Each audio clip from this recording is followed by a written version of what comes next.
I'm Eleanor, 35, and I spent 15 years working tirelessly to build my dream luxury villa on the coast. My sister Stephanie and I were once inseparable, sharing everything from clothes to secrets. But nothing prepared me for that surreal moment at my parents' anniversary when she stood up, champagne in hand, and announced to our entire family that I would be giving her my villa as a wedding gift. The silence that followed was deafening. Before I dive into this wild story, drop a comment letting me know where you're watching from, hit that subscribe button, and stick around to see how I handled the most shocking demand of my life. Growing up in Boston, Stephanie and I shared a modest 3-bedroom home with our parents, Rebecca and William. Despite being 5 years apart, we were close as children, though our personalities couldn't have been more different. My parents worked hard, Dad as an insurance agent and Mom as a high school English teacher, instilling in us the value of earning what we received. From the age of 10, I was obsessed with buildings. While other kids plastered their walls with boy band posters, mine featured Frank Lloyd Wright designs and Mediterranean villas. I'd spend hours sketching buildings, imagining spaces that could transform how people lived. Mom would find me surrounded by graph paper and colored pencils, meticulously drawing floor plans for houses I swore I'd build someday. Eleanor has her head in the clouds, Dad would say with a mix of pride and concern, but at least they're architecturally sound clouds. Stephanie, on the other hand, was our family's social butterfly. She collected friends effortlessly and expected the world to accommodate her wishes.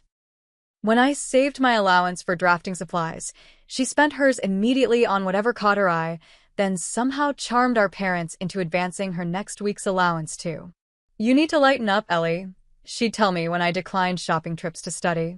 "All work and no play makes for a boring sister." Architecture school was my dream, but it came with a steep price tag. I worked 3 jobs simultaneously: barista mornings, campus library afternoons, and waitressing weekends. Sleep became a luxury I couldn't afford. Meanwhile, Stephanie attended community college sporadically, changing majors whenever courses became too demanding. During my second year, I met Natalie in a structural engineering class. She became the sister in spirit who understood my ambition. While Stephanie would call with her latest dramas, Natalie would bring me coffee during all-nighters before big projects were due. "You're going to design something magnificent someday," Natalie would say, "and I'll get to say I knew you when you were surviving on ramen and determination." After graduation, I started at the bottom of a prestigious architecture firm, making coffee runs and organizing blueprints. Promotions came through sacrifice. I missed family gatherings for deadlines, canceled dates when clients needed revisions, and postponed vacations repeatedly. My marriage to Richard, a fellow architect I met at a conference, lasted just 3 years. He wanted children. I wanted to establish my career first. We parted with mutual respect, but lingering regret. "You're married to your blueprints," he said kindly on our last day together. "Maybe someday you'll find someone who fits into that world." The divorce pushed me further into my work. By 30, I had opened Eleanor Watson Designs, specializing in sustainable luxury homes. While my business thrived, Stephanie bounced between retail jobs, always quitting before things got too serious. Our parents stepped in repeatedly to cover her rent when she prioritized vacations over bills. Through it all, one dream remained constant: building my own home. Not just any home, a masterpiece that embodied everything I believed about architecture. A place where every corner reflected intention and purpose. A sanctuary earned through years of sacrifice. This wasn't just a building project. It was the physical manifestation of my life's philosophy. Every commission I completed, every bonus I earned, went into my villa fund. Friends invited me to expensive dinners. I suggested coffee instead. Colleagues upgraded their cars. I kept my reliable sedan an extra 5 years. Each decision was a brick in the foundation of my future home. "You only get one life," I'd remind myself on difficult days. "Build it exactly as you want it." After a 3-year search, I found it. 2 acres of oceanfront property with a southern exposure that would flood the house with natural light throughout the day. The moment I stood on that bluff, Listening to waves crash against the rocks below, I knew this was where I would build my sanctuary. The property cost nearly all my savings, but I couldn't compromise on location. Good design begins with the right setting, and this view would be worth eating ramen for another year, if necessary.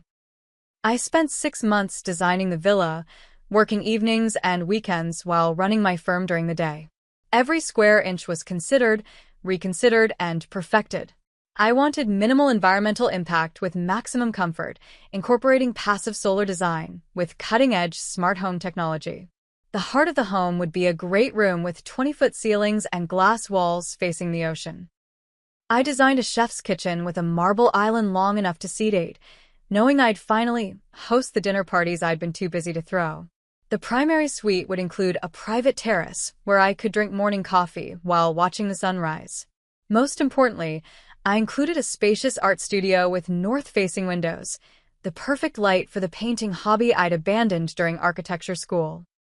When I presented my plans to the local building department, the nightmare began. The environmental impact review took 4 months, longer than promised. The Coastal Commission required 3 separate hearings. My property tax assessment came in shockingly high, requiring an appeal that dragged on for months. "This is why people buy existing homes," my father commented when I vented my frustrations during a rare family dinner. "Stephanie's apartment seems perfectly fine, and she just signed a lease without all this hassle." What Dad didn't understand was that Stephanie's perfectly fine apartment was actually subsidized by our parents, who covered her security deposit and occasionally helped with rent when she overspent on weekend trips to New York. To finance construction, I sold my downtown apartment and moved into a tiny rental studio. I took out a construction loan with terms that kept me awake at night, knowing any significant delay could devastate my finances. When material costs suddenly increased, I picked up consulting work on weekends to cover the difference. Mike, my contractor, became both ally and occasional adversary during the 18-month construction process. A gruff man with 30 years of experience, he appreciated my attention to detail but pushed back when my perfectionism threatened the timeline. "Listen, Eleanor," he said one rainy afternoon as we argued about the precise angle of the kitchen skylight, "I understand you want everything perfect. But perfect doesn't mean changing the plans every week. Perfect means knowing when something is right enough to move forward." His words stuck with me, becoming a mantra when decision fatigue threatened to overwhelm me. The challenges were relentless. A concrete pour was delayed when the mixer broke down, pushing back the entire schedule. Custom windows arrived with the wrong tint, requiring a reorder and 12-week delay. During a particularly harsh winter storm, wind damaged a section of partially installed roofing, requiring costly repairs. Each setback tested my resolve. There were nights I sat in my empty rental, surrounded by blueprints and budget spreadsheets, questioning everything. Had I taken on too much? Was I foolish to pour everything into the stream? Natalie talked me off the ledge more than once. "Remember why you started," she'd remind me. "This isn't just a house, it's your manifesto in glass and concrete." The infinity pool nearly broke me, both financially and emotionally. 3 different companies tried and failed to achieve the seamless edge effect I wanted, where the water appeared to merge with the ocean beyond. The 4th attempt succeeded but cost nearly twice my original budget for that feature alone. But slowly, inexorably, my vision took physical form. The moment Mike handed me the keys, stating gruffly that final inspection had passed, I couldn't speak through my tears. That night, I slept on a mattress on the floor of the primary bedroom, falling asleep to moonlight reflecting off the ocean through floor-to-ceiling windows. My villa was finally complete. 5,200 square feet of architectural passion featuring 4 bedrooms, 5 bathrooms, a professional kitchen, art studio, home office, media room, and the infinity pool that had nearly driven me to madness. The great room's retractable glass wall opened completely, erasing the boundary between indoor and outdoor living. Sustainable features included solar panels, rainwater collection, and a geothermal heating system. This wasn't just a luxury home. It was the physical embodiment of 15 years of sacrifice, persistence, and unwavering focus. Every doorknob, light switch, and floorboard represented a choice made with intention. This was my masterpiece. My relationship with Stephanie had always been complicated by our different approaches to life. While I saved meticulously and planned years ahead, Stephanie lived perpetually in the moment, expecting safety nets to materialize when her choices led to difficulties. Growing up, I was the built-in babysitter, tutor, and problem solver. When Stephanie forgot her science project was due, I'd stay up all night helping her complete it. When she missed curfew, I'd cover for her with our parents. This pattern continued into adulthood, with higher stakes and greater consequences. Ellie, I maxed out my credit card again, became a monthly phone call during her 20s. I'd lecture about budgeting while transferring money to her account, telling myself it was a temporary loan, although we both knew she rarely repaid me. Our parents unintentionally reinforced this dynamic. You're doing so well, Eleanor. Stephanie just needs a little more time to find her path, Mom would say, not recognizing how this perpetuated the imbalance between us. When Stephanie called to announce her engagement to James, I was genuinely happy for her. James came from a wealthy family and worked in commercial real estate development. At 33, he was 8 years older than Stephanie and seemed to provide the stability she needed. He's amazing, Ellie, she gushed over the phone. You'll love him. He's actually interested in architecture too. You two will have so much to talk about. We met for lunch the following week, where Stephanie showed off her impressive diamond ring and immediately launched into wedding plans. We're thinking 200 guests minimum, she explained, scrolling through Pinterest boards on her phone. James wants it to be the event of the season. That sounds extensive, I replied carefully. Have you set a budget? Stephanie waved dismissively. James says we'll figure that out later. But actually, I was hoping you might help with the venue. Your firm must have connections with some amazing spaces. This was typical Stephanie. Assuming my professional contacts were resources for her personal use. Nevertheless, I agreed to introduce her to a few venue managers I knew. This quickly expanded to requests for help with floral arrangements, catering recommendations, and eventually, the entire design concept for the wedding. You have such good taste, Ellie, she flattered. And this way, you won't have to spend money on a wedding gift. I should have established boundaries then, but old habits die hard. Soon I was spending weekends creating mood boards and sourcing vendors, work that would normally earn my firm thousands in consulting fees. Our parents were delighted by my involvement. It's wonderful to see you two so close again, Mom commented. You've been so busy with your career. We worried you and Stephanie were drifting apart. The translation was clear. My success had created distance, and it was my responsibility to bridge it by serving Stephanie's needs. As wedding planning progressed, James became increasingly present. He was charming but with an intensity that occasionally made me uncomfortable. During a dinner at my apartment, he asked pointed questions about my business, property values in my area, and my future investment plans. I attributed his interest to his real estate background. 2 months after their engagement, Stephanie and James joined me for dinner at my newly completed villa. It was their first visit, and I was excited to show them the culmination of my life's work. James walked through each room silently, noting features with an appraising eye that seemed more calculating than appreciative. This must have cost a fortune, he commented, running his hand along the custom kitchen countertop. It's absolutely perfect, Stephanie gushed, opening closets and drawers as if conducting an inventory. The master suite is bigger than my entire apartment. Over dessert, James casually mentioned that the wedding planner was struggling to find a venue that met their specifications. Everything's either too small, too plain, or already booked, Stephanie sighed dramatically. We might have to compromise on our vision. That's unfortunate, I sympathized, not yet recognizing the trap being laid. You know, James said thoughtfully, a private residence with character would actually be ideal. Something architecturally significant, with indoor-outdoor flow for the reception.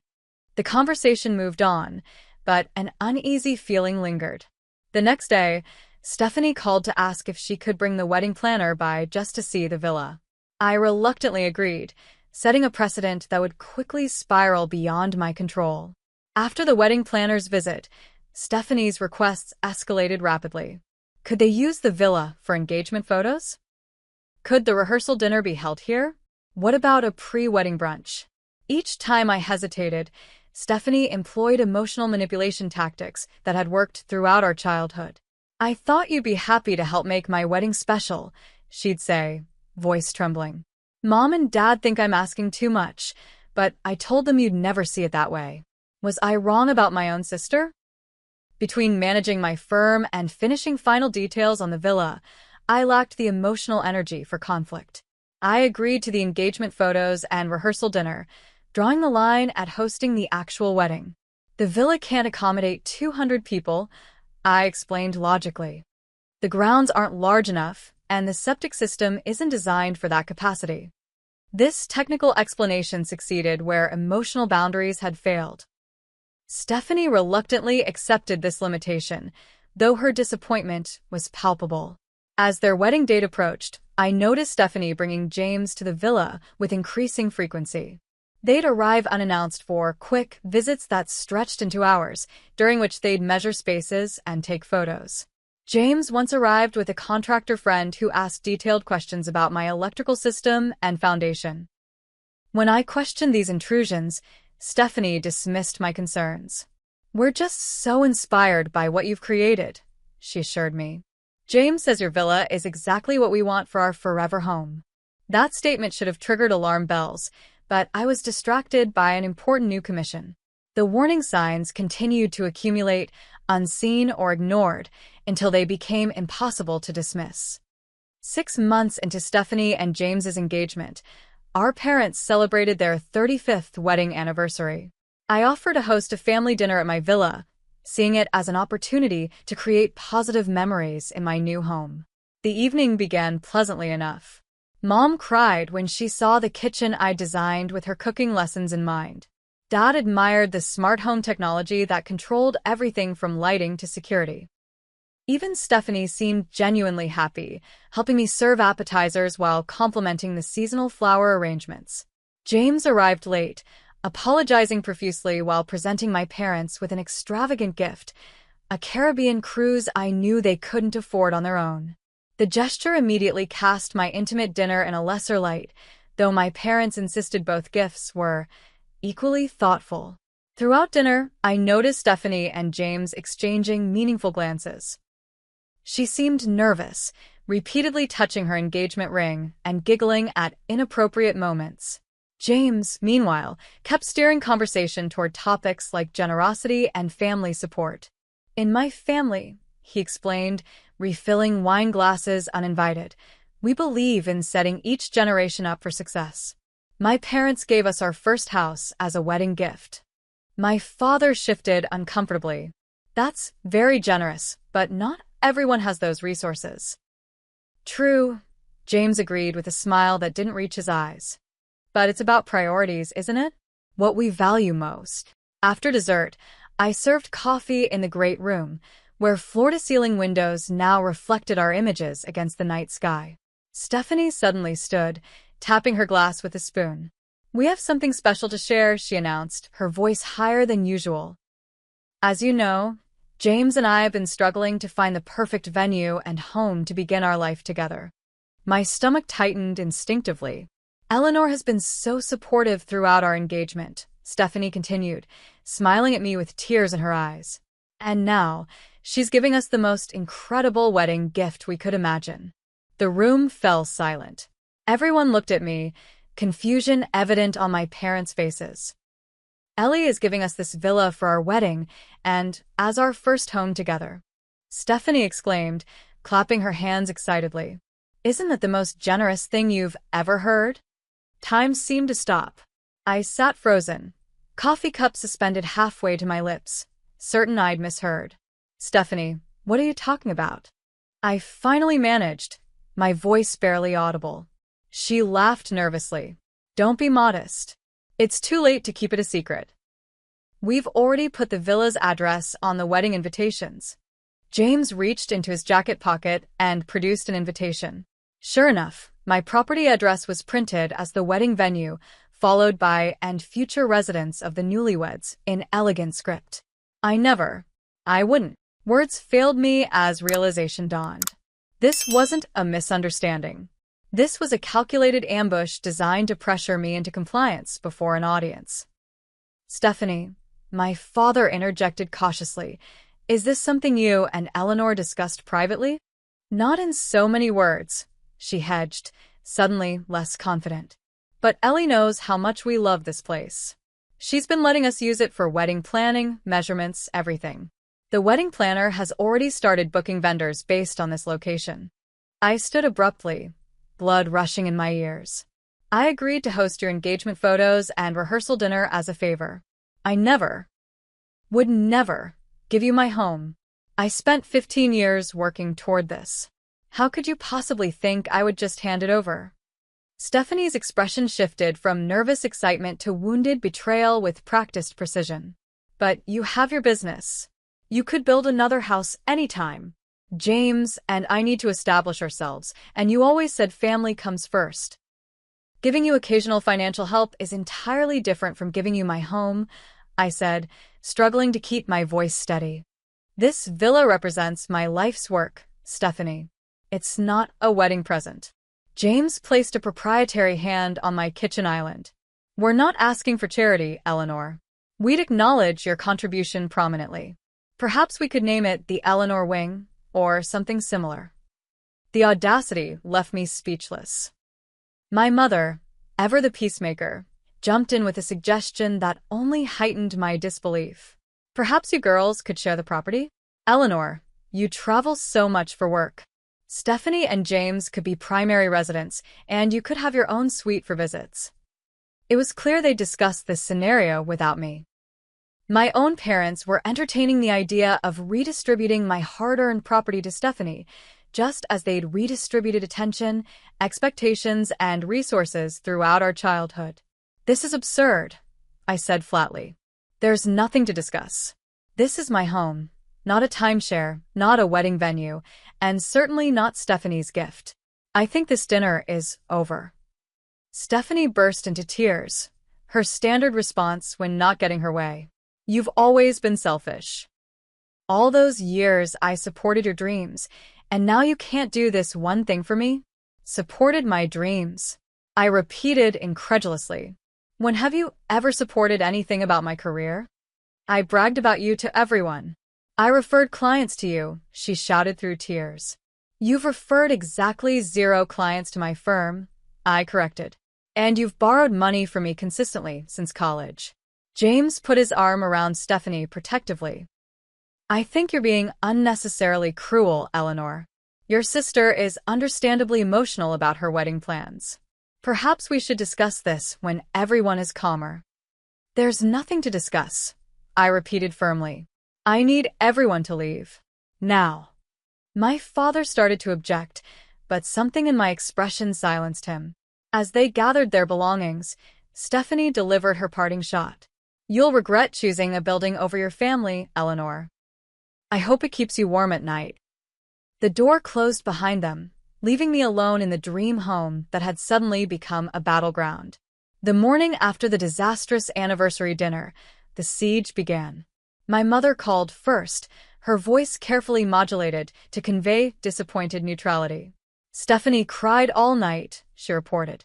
"I understand your position, Eleanor, but surely there's some compromise possible? Your sister's wedding day is at stake." "Her wedding day, not her wedding decade," I replied, still struggling to process the audacity of their demand. "She can have her ceremony anywhere else in the world." Dad called next, his approach more direct. "You've always been the responsible one, Ellie. Stephanie needs this more than you do. She and James have their hearts set on starting their marriage in a beautiful home. Then they should work toward buying one like I did," I countered. My parents' intervention was just the beginning. Throughout the week, extended family members reached out with unsolicited opinions. Aunt Margaret thought I was being unnecessarily rigid. Cousin Thomas suggested I think of it as an investment in family harmony. Even my grandmother called to remind me that possessions are temporary, but family is forever. This coordinated pressure campaign had Stephanie's fingerprints all over it. She'd always been skilled at mobilizing allies while portraying herself as the victim. A week after the confrontation, Natalie forwarded me a social media post that confirmed my suspicions. Stephanie had shared a tearful selfie with the caption, "Wedding planning should be the happiest time of my life, but instead I'm dealing with heartbreak." Amazing how quickly someone can reveal their true character when your joy threatens their comfort. Families should support each other's happiness, not hoard it for themselves. #wedding nightmare, #broken promises. The post had hundreds of sympathetic comments, including several from mutual friends who didn't know the full story. When Natalie called to check on me, I finally broke down. Am I crazy, Nat? Am I missing something? Should I just give my sister the home I spent my entire adult life working toward? Absolutely not, Natalie responded firmly. This is classic Stephanie manipulation, just with higher stakes. She's always counted on you eventually giving in to keep the peace. The next escalation came directly from James. He called my office, somehow charming my assistant into putting him through despite my instructions to block their numbers. "Eleanor, I think we got off on the wrong foot," he began smoothly. "Stephanie can be emotional, and perhaps she presented our arrangement inartfully." "There is no arrangement," I stated flatly. "Let me be direct then." His voice hardened slightly. "We've already invested considerable resources based on the understanding that your property would be our wedding venue and subsequent residence. Vendors have been booked. Invitations have been mailed. Legal promises carry weight, Eleanor, even between family members." The thinly veiled threat sent a chill through me. I never made any legal promise, verbal or otherwise. Any understanding was entirely one-sided. "Witnesses might disagree," he replied. "Your parents, for instance, confirm you've been consistently supportive of our plans to use the property." After ending the call, I immediately contacted Marcus Jenkins, a real estate attorney who had handled contracts for my firm. His advice was reassuring but sobering. "Based on what you've told me, they have no legal claim," Marcus confirmed. "But that doesn't mean they won't attempt to create problems. Document everything from now on. No verbal agreements, no witnessed conversations." The situation deteriorated further when I discovered Stephanie had given my address to several wedding vendors. The florist called asking about delivery access. The caterer emailed regarding kitchen specifications. A tent company representative actually showed up unannounced to measure my lawn. When I confronted Stephanie by text, her response was breathtaking in its entitlement. "You're being dramatic. It's just a building. You can design another one anytime. It's literally your job. I've already put down non-refundable deposits based on using the villa. Are you really going to make me lose thousands of dollars over your stubbornness?" That evening, I met my parents at their home, hoping a face-to-face conversation might break through the madness. Instead, I walked into another ambush. Stephanie and James were already there, seated at the dining table like participants in an intervention. "We thought it would be good for everyone to talk together," Mom explained, avoiding my eyes. For 2 excruciating hours, I listened to increasingly irrational arguments. James suggested I could take a sabbatical in their current apartment while they lived in my villa. Stephanie proposed I could visit anytime, as though offering access to my own property was a generous concession. Mom wondered if I could simply build them a replica elsewhere, apparently forgetting the years of work and millions of dollars involved. The breaking point came when Dad, who had remained mostly silent, finally spoke. "Eleanor, we've always been proud of your success. But success comes with responsibility to help those less fortunate. Stephanie hasn't had your advantages." "My advantages?" I repeated, incredulous. "I worked 3 jobs through college. I lived in a studio apartment and ate ramen for years to save for this house. What advantages are you referring to exactly?" The conversation deteriorated from there. I left feeling gaslight and betrayed, not just by Stephanie, but by my parents who had rewritten history to justify the unjustifiable. The next morning, I received an email that Stephanie had accidentally copied me on. It was to her wedding planner, discussing plans to renovate the outdated guest bathrooms and modernize the kitchen in my villa after taking possession. Attached were mock-ups showing my carefully designed spaces gutted and replaced with generic luxury finishes. The email confirmed what I'd suspected. This wasn't about Stephanie needing a home. This was about her wanting my home specifically, the physical manifestation of my success that she could claim as her own. 3 weeks after the initial confrontation, James escalated the conflict to a new level. He arrived at my office unannounced, requesting a private business meeting. Against my better judgment, I agreed to hear him out, with my assistant instructed to interrupt after 15 minutes.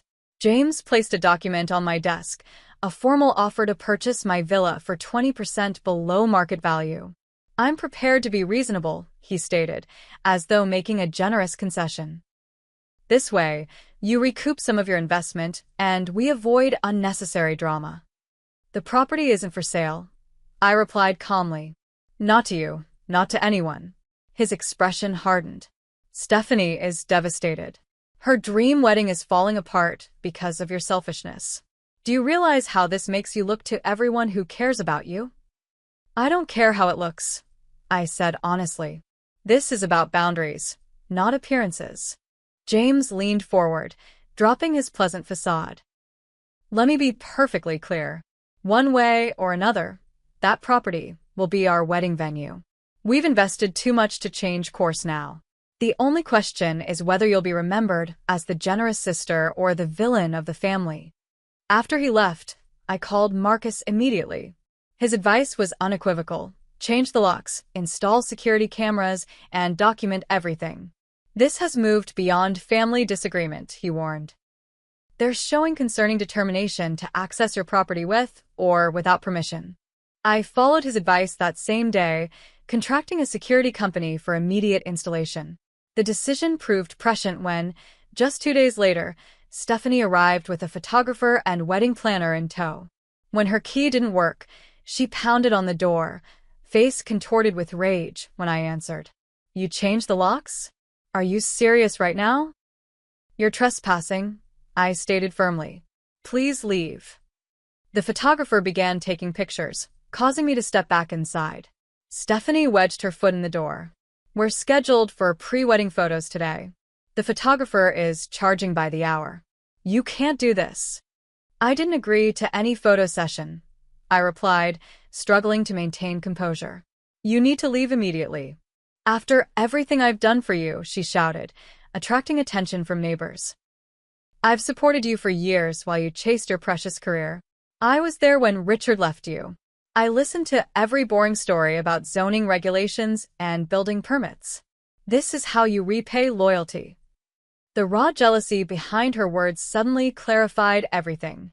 This wasn't about needing a home, it was about taking mine. About claiming the physical representation of my success as her own. "Stephanie," I said quietly, "you've never been happy for me, have you? You've been waiting for me to fail, or at least to need you more than you need me. But that never happened, so now you're trying to take the one thing that represents my independence." Her expression confirmed my words had hit their mark. "You think you're so perfect," she hissed. "Miss Successful Architect with her fancy house and important clients. Some of us want family and connection more than empty achievements." "This isn't about my career versus your choices," I replied. "It's about respect. You don't respect me enough to accept that this is my home, not your wedding venue. You'll regret this," she threatened as the wedding planner tugged her arm, clearly uncomfortable with the scene unfolding. Family remembers who was there when it mattered. After they left, I collapsed on my sofa, physically exhausted from the confrontation. The security camera footage would prove valuable later, but in that moment, I was simply trying to process the magnitude of Stephanie's betrayal. The next day, my mother called to inform me that Stephanie had been hospitalized for exhaustion and anxiety related to wedding stress. The unspoken implication was clear.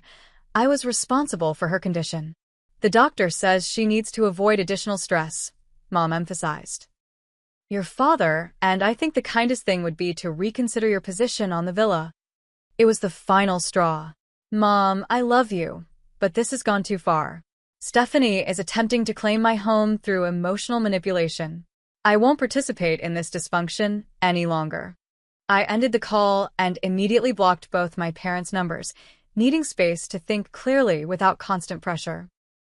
It was the first time in my life I'd set such a firm boundary with my family, and despite the circumstances, it felt surprisingly liberating. The turning point came from an unexpected source. A woman named Rachel contacted me through my firm's website, introducing herself as James's ex-girlfriend. "I saw Stephanie's social media posts about your villa," she wrote. "James did something similar with my family's lake house. He identifies valuable properties and pursues relationships with women connected to them. Please be careful." Initially skeptical, I agreed to meet Rachel for coffee. She brought documentation, emails, text messages, and legal letters, showing James had indeed attempted to claim partial ownership of her family's property through their relationship. When that failed, he'd become vindictive, threatening legal action based on verbal agreements and implied contracts. "He targeted me after meeting my family at a charity event," Rachel explained. "Within weeks, he was helping my parents with property management decisions and suggesting renovations." Sound familiar? Armed with this information, I began investigating James more thoroughly. His real estate development company, which he described as highly successful, showed multiple tax liens and pending lawsuits from contractors claiming non-payment. 3 previous business ventures had failed within 2 years. His family wealth, which Stephanie had mentioned repeatedly, appeared to exist primarily in carefully crafted illusions rather than actual assets. Most disturbingly, I discovered James had already shown my villa to potential investors as a pending acquisition for a boutique hotel conversion. The pieces suddenly fit together. This wasn't just about Stephanie wanting my home. It was about James identifying a valuable property he could potentially control through marriage to my sister. Whether Stephanie was a willing participant or another victim remained unclear, but the scheme itself was now unmistakable. This realization strengthened my resolve. I wasn't just protecting my property, I was potentially saving my sister from a predatory relationship. With Marcus's help, I drafted a formal cease and desist letter addressing both the unauthorized use of my address on wedding materials and the false claims about my property's availability. The letter was delivered to Stephanie, James, and copied to my parents, making my position legally clear to all parties. The response was immediate and explosive. Stephanie called from an unknown number, sobbing and raging alternately. "You're ruining everything," she cried. "The invitations are sent. The vendors are booked. Mom and Dad say you've lost your mind."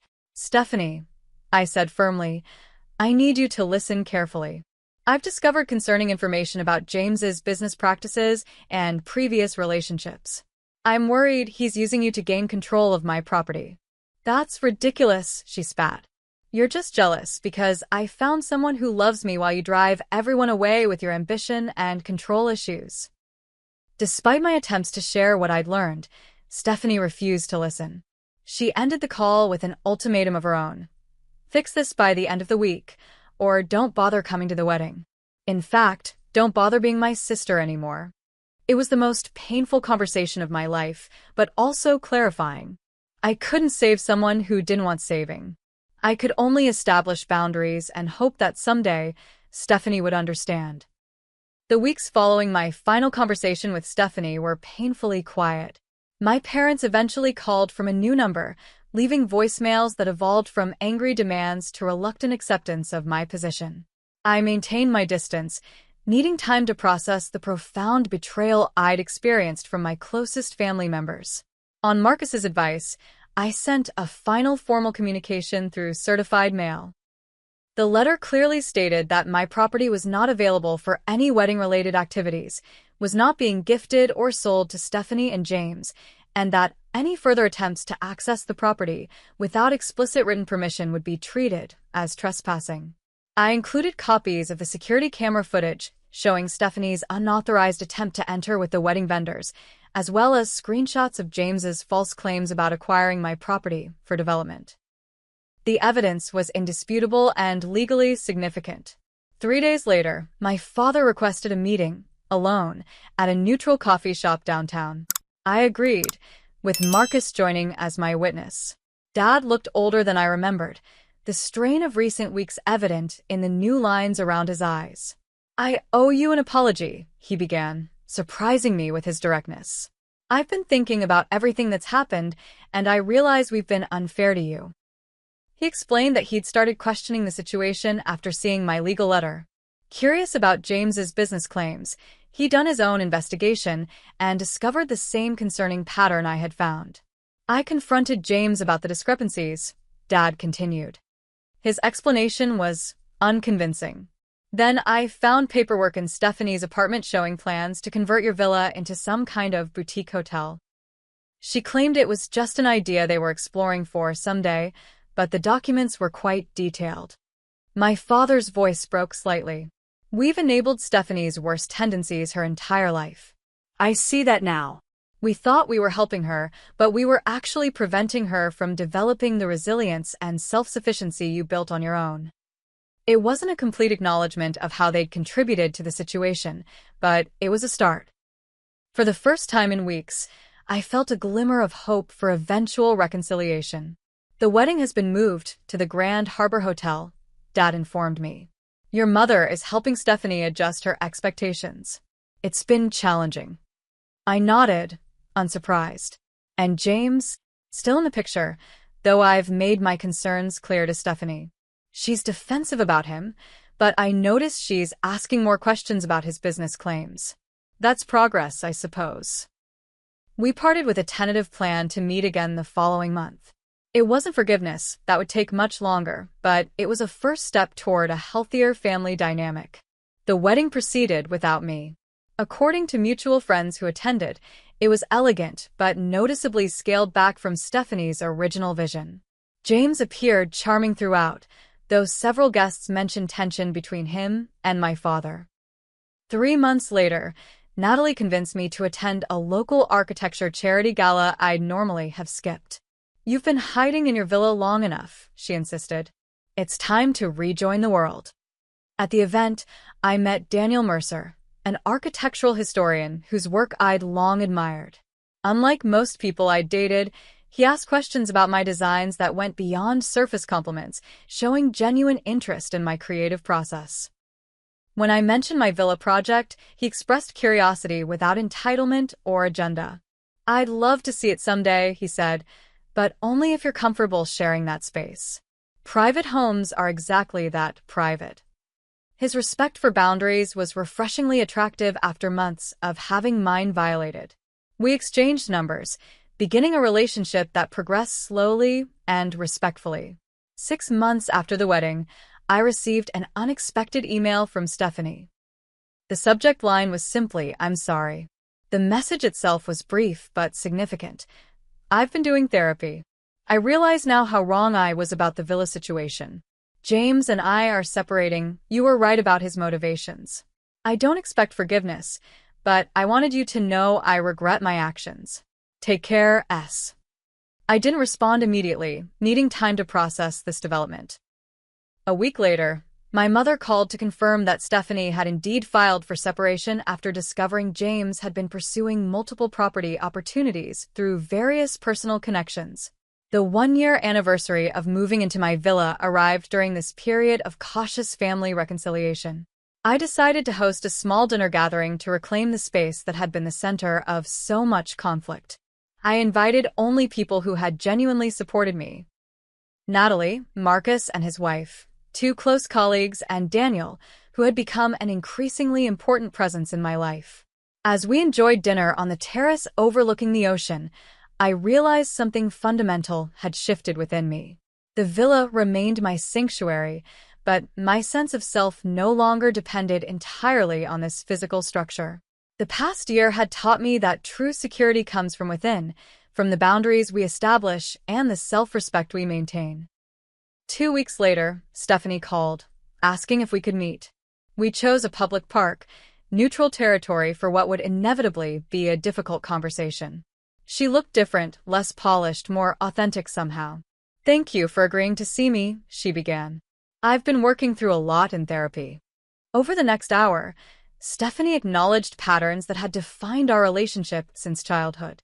She admitted to long-standing jealousy of my success and independence. Most importantly, she took responsibility for the villa scheme without deflecting blame to James, our parents, or misunderstandings. I convinced myself I deserved your home because you had achieved so much else, she admitted. I told myself you owed me because I hadn't had your opportunities, your talents. It was easier than admitting I needed to build my own life. Her apology wasn't perfect, but it was sincere. I didn't offer immediate forgiveness. That would come gradually, if at all.